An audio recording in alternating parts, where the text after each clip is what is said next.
चलिए, मैं औरंगाबाद शहर की आवाम का तहे दिल से शुक्रिया अदा करता हूँ। अल्लाह रब्बुल इज़्ज़त का शुक्रिया अदा करता हूँ कि हमारी सबकी दुआओं को कबूल किए।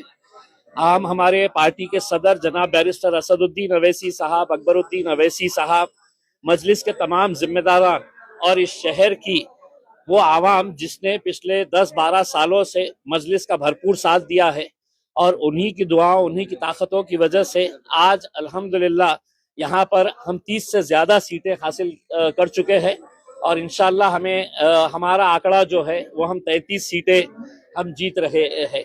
यानी कि भारतीय जनता पार्टी के बाद अगर कोई दूसरा पक्ष यहाँ पर सबसे मजबूत साबित हुआ है तो वह मजलिस इत्तेहादुल मुस्लिमीन साबित हुआ है और हमें खुशी है। हम आवाम का तहे दिल से सर झुकाकर उनका शुक्रिया अदा करते हैं कि वो लोगों ने एक मरतबा फिर मजलिस के ऊपर भरोसा जताया और ऐसे ऐसे आम लोगों को जो हमने टिकट दिया वो लोग आज मजलिस के टिकट के ऊपर चुन के आए हैं। हम उन्हें भी मुबारकबाद देते हैं और उम्मीद करते हैं कि औरंगाबाद शहर के विकास के लिए हम कटिबद्ध रहेंगे। हम पूरी कोशिश करेंगे शहर के अंदर अच्छा विकास हो और भारतीय जनता पार्टी जो सिंगल लार्जेस्ट पार्टी बन के आई है वो शहर के लिए अगर कुछ अच्छे फैसले लेती है तो हम उनका साथ देंगे और अगर नहीं लेती है तो हम एक विरोधी पक्ष का जो रोल होना चाहिए वो बखूबी अच्छी तरीके से निभाएंगे।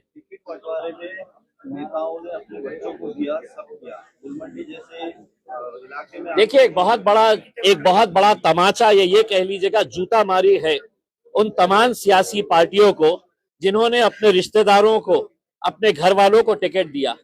अगर संजय सिरसाट अपने बेटे और बेटी के लिए करोड़ों रुपया खर्च नहीं करता तो शायद उनका बेटा और बेटी भी घर पर बैठते। लेकिन तमाम राजनीतिक पार्टियों के नेताओं ने अपने बेटे को, अपने भाई को, अपने बाप को, अपने बीवी को, अपने बेटी को, हर एक को टिकट दिया। नतीजा क्या हुआ कि लोगों ने एक पैगाम दिया है कि हम सिर्फ गोटियां खेलने के लिए नहीं है, हम सिर्फ है तो चद्दर बिछाने के लिए, शतरंजियां बिछाने के लिए नहीं है, हम भी पार्टी के मजबूत लोग हैं, हमें भी टिकट मिलना चाहिए करके। एमआईएम एक वाहिद पार्टी थी जिसने ना किसी घर वाले को ना किसी रिश्तेदार को दिया। हमने आम लोगों में से लोगों को उठाकर, और जो पार्टी के बारे में हमारे ऊपर इल्जाम लगाते हैं कि एमआईएम जातिवादी पार्टी है, आज कितनी सारी हिंदू महिलाओं को हमने चुना कर लाया है, एसटी समाज की महिलाओं को हमने चुना कर लाया है, दलित समाज के हमारे कितने सारे भाई और बहनों को हम लोगों ने चुना कर लेके आया है। तो ये एक औरंगाबाद शहर की जीत है, हम ये समझते हैं। आपको लगता है कि देखिए, गुलमंडी जैसे इलाके से मजलिस की 2 सीटें जीत कर आ रही है, ये बहुत बड़ी हमारे लिए कामयाबी है। हम एक इलाके के तौर के ऊपर नहीं देख रहे हैं, हम ये शहर के अंदर अपना जाल कैसे फैलाए हैं, लोग क्यों हमारा साथ दे रहे हैं, क्योंकि लोगों को अब यकीन आया है कि हमको ये सेना पे भरोसा नहीं है, हमको ये पार्टी के ऊपर नहीं है। कांग्रेस एनसीपी तो बिल्कुल खत्म कर दिए है उसमें। तो मजलिस के साथ अपने काम की बुनियाद के ऊपर और लोगों के यकीन के ऊपर हम खड़े उतरते हैं, इस वजह से साथ दी। इसी तरह मालेगांव में भी सिंगल लार्जेस्ट पार्टी साबित हुई है एमआईएम।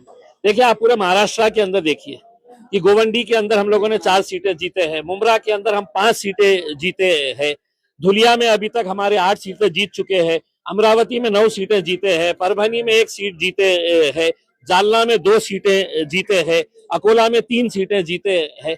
तो मैंने ओवैसी साहब को कहा था कि ओवैसी साहब, इंशाल्लाह जहां जहां पर भी हम इलेक्शन लड़ रहे हैं इंशाल्लाह वहां पर मजलिस की नुमाइंदगी आपको देखने को मिलेगी। कहीं ज्यादा है, कहीं कम है, लेकिन है।